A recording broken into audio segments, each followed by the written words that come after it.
Welcome. Today, we're diving into Psalm 132. You know, it's one of those powerful songs that really makes you stop and think. It asks a huge question. What happens when making a place for God's presence becomes our number one, absolute highest priority? So right out of the gate, the psalmist hits us with this incredible, intense vow from King David. I mean, this wasn't some casual promise. This was an all-consuming fire in his soul. He swore he would not give sleep to mine eyes until I find out a place for the Lord. Can you imagine that? His own rest, his own comfort, it meant nothing to him until he had found a worthy, permanent home for God's presence. Wow, that is some serious, challenging passion right there. So let's really unpack this vow, right? What would drive a king, a person with everything, to make such an extreme commitment? In this first section, we're going to look at a king's passionate priority and dig into the vow that really truly put God first. You know, the very first verse asks God to remember David and all his afflictions. Now, when we hear that word, we usually think of sickness or personal problems, but that's not what's going on here. The meaning is so much deeper. These afflictions were the intense, self-denying hard work he put in for God's honor. It was a passionate effort, a true labor of love. So where did all this passion come from? Well, this quote from 2 Samuel gives us the backstory. Just picture David sitting in his gorgeous palace made of cedar wood, and it hits him. He's struck with this holy dissatisfaction. He says, "I dwell in an house of cedar, but the Ark of God dwelleth within curtains." His own comfort just felt wrong to him, while the very symbol of God's holy presence was basically in a tent. So here's the bottom line, the real takeaway from David's heart. His vow was a direct challenge to his own priorities. And you know, that really raises a question for us, doesn't it? Do we prioritize making room for God's presence in our own lives with that same kind of passion, or does our own comfort usually win the day? But here's the cool thing. David's private passion didn't stay private. It was contagious. It sparked a fire in the whole community. So now, in our second section, let's watch how this leads to the people's joyful worship as they rediscover God's presence altogether. So the people cry out, "We've found it in the fields of the wood." You have to understand, for decades, the Ark of God's presence had been neglected, almost forgotten in a town whose name literally means city of forests. Can you just imagine the scene? Rediscovering the sacred, long-lost treasure. It sparked this explosion of joy and a brand new hunger for true worship. And that discovery immediately leads to action. Let's go worship at his footstool. But notice, their prayer isn't just about getting to the right place, it's about getting their hearts right.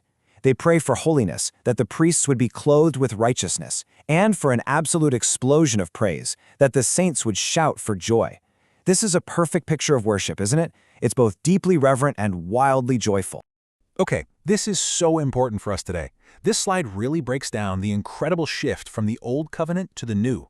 On the left, you've got ancient Israel's worship. They had to go to a specific physical place, the Ark or the temple. But look at the right. That's us today. Because of Jesus, we can approach God's presence literally anywhere at any time. And it gets even better. Their priests were clothed in symbolic righteousness. We are clothed in the actual, perfect righteousness of Christ himself. What a gift. Now the psalm takes this amazing turn. We've seen David's personal vow and the people's collective worship, but now the spotlight shifts to God's faithful response. And this brings us to our third section, God's unbreakable promise and the power of his covenant. You see, when the people pray for their king, they don't base their prayer on how good that king is. Instead, they say, "God bless our king for thy servant David's sake." They were holding on to the covenant, to the promise God had already made to David. And we do the exact same thing.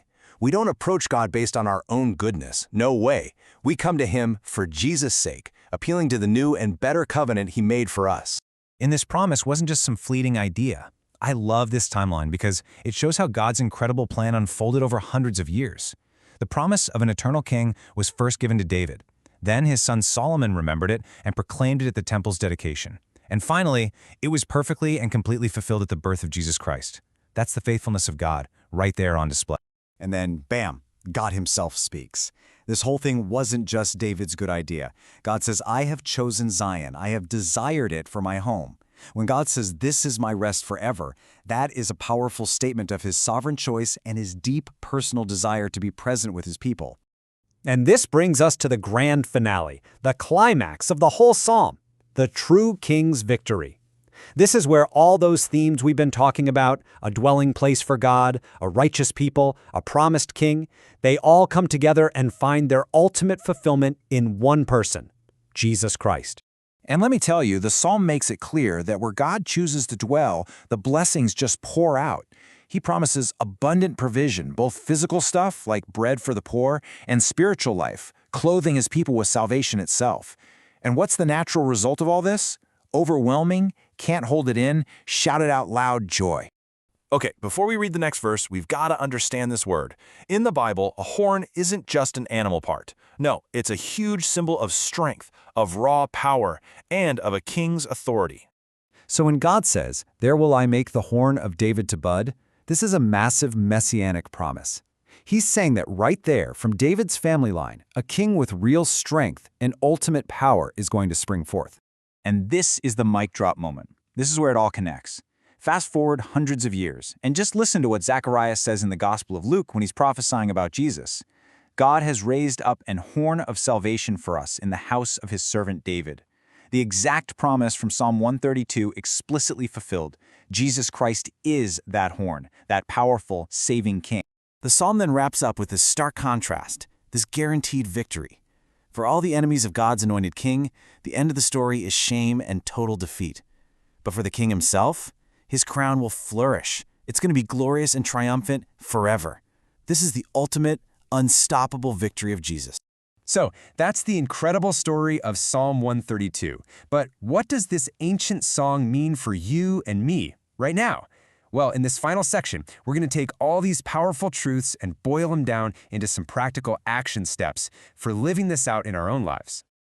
All right, so here's our challenge. Step 1, let's prioritize his presence. Let's be like David and develop that holy dissatisfaction with anything that puts our comfort before God's honor.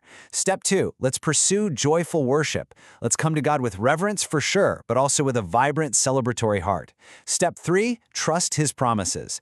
Let's actually rest in the security that God's covenant is unbreakable because it's fulfilled in Jesus. And finally, step 4, let's live in his victory. We can face every single challenge with hope because we know for a fact that Jesus' crown flourishes forever. And this really is the whole point, isn't it? The psalm leaves us with this one profound, deeply personal question to think about. This isn't just about a temple made of stone in ancient Jerusalem. It's about the temple of our own hearts. So the question is, how will you, starting today, make your life a place where God desires to dwell? Thank you so much for joining us as we've explored the depths of Psalm 132. We really pray this has been an encouragement to you. This devotional has been brought to you by the You Need Faith in Jesus team.